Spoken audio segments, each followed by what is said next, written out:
Sa palagay mo, nanay, bakit hashtag chapter close na kayo ng ex-boyfriend? Oo, close naman kami. Wala naman na. Lalo na ikakasal na ako. Tama na siya. Pero naka-move on ka naman na, nanay. Nakalubon na naman ako, madam. Wala na. Kinalimutan ko na lang na yun. Bakit close chapter na kayo ng ex mo? Kasi sa relasyon nila, di sila gumamit na rin ng kalendaryo. Kaya dapat, pag magjojowa kayo, gumamit kayo ng kalendaryo para walang katapusan.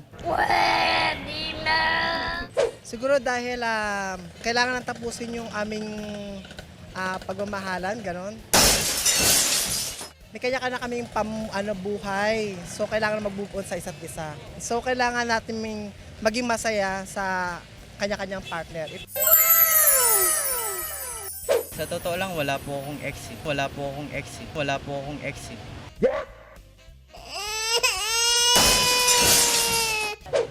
Wala akong ex pero may focus muna ako sa pag-aaral.